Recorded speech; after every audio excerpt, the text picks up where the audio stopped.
Meghalaya coal mining issue and rat hole mining explained.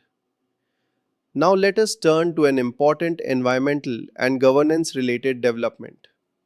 Recently, a serious incident was reported from an illegally operated coal mining site in Meghalaya, highlighting long standing safety and regulatory concerns in the region.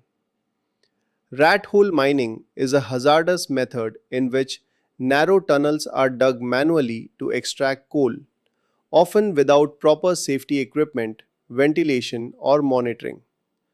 Because of its severe environmental impact and risks to human safety, the National Green Tribunal imposed a ban on rat hole mining in the year 2014.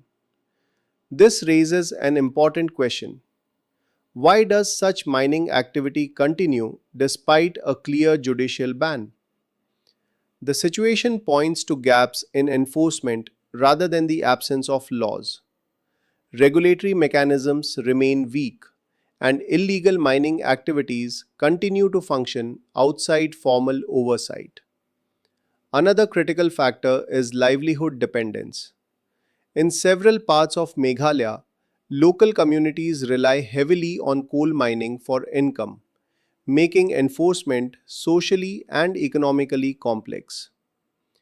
The state government has taken note of the incident and has announced an inquiry along with relief measures.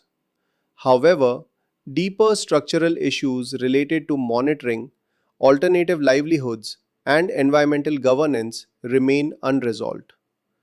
From a UPSC examination perspective, this development is highly relevant.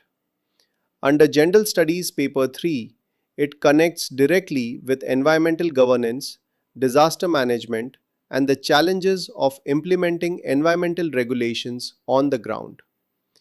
A probable mains discussion point is why judicial and regulatory bans often fail when they are not supported by strong administrative capacity and viable economic alternatives. Overall, this issue underlines a key lesson for sustainable development. Environmental protection requires not only laws and court orders, but also effective implementation and governance at the grassroots level.